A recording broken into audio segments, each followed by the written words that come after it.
Hello, my name is Chris Cruz, and this is show number 5. Today's topic is about language, and I think this one is relatively relatable to me or really honestly relatable to a lot of people.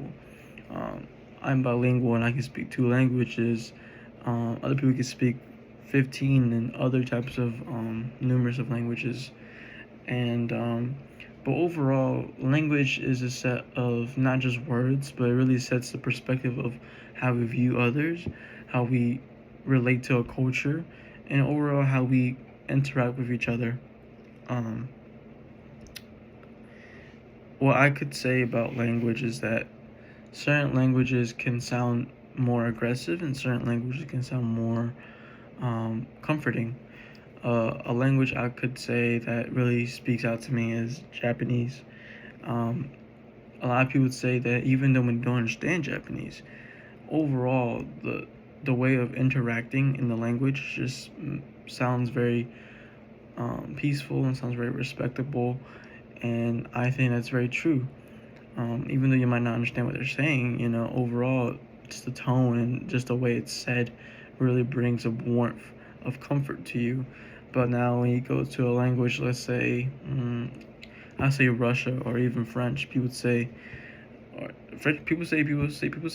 French is considered a very much, um, I guess, soothing language, which I disagree. I think Spanish is actually very much a more soothing and more comforting language when you want to get into that romantic side of a language. Um, but overall, language really helps us make our decisions and how we relate into each other's people and culture. Um, in terms of how it's brought up in an environment, can be very stingy. And what I mean by that is that in times like this, especially in America, and I don't want to get any kind of political or any kind of controversial things, but um, it comes to a point when America and other Americans who are very, I guess you could say, very hostile about other people who are from a different country. It's always said that if you come to America, you gotta speak English. And speaking your own language is so limited because if you speak a different language, it's almost seen as a way of shame. You come to a country, you don't even speak the English terms. You're seen as a quote unquote a nuisance to some people, which I think is stupid and just immature in terms of not understanding how a language is spoken. Um, it brings relatability to other people who speak that language, it brings some type of joy knowing that there's someone else out there who can speak your same language and speak your tongue. Um, but overall, my question was, if our words and the way you communicate carry to how we are set and seen as people, um, how how can we become more mindful to others who don't speak the same language? And I hope that makes sense. But overall, if two people speak two different languages, how can we be mindful to how they relate to us? Um, for example, I'm bilingual, like I said.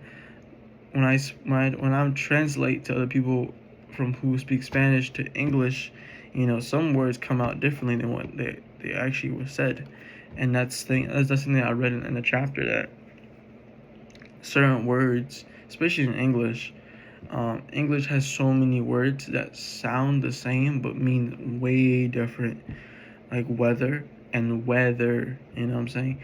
So, um, language is a very complicated thing and very complex, but to get what we are in here in this day of age where we have so many languages and so many vocabularies, and it's funny enough, social media, we're starting to create our own terms of like Riz. um what's another one I could think of?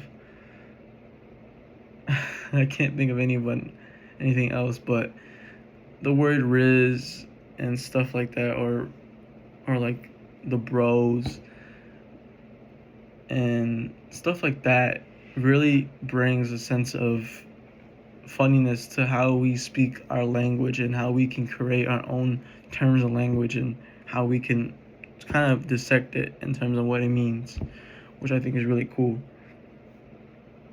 But I think this chapter is really cool, and I wish I could go more into depth about it. But overall, I think language is something that we need to be understanding and very open-minded about it, because it's so broad um, and it's so connective in terms of how we build relationships with each other. So I think this chapter is probably my second favorite. But yeah, thank you.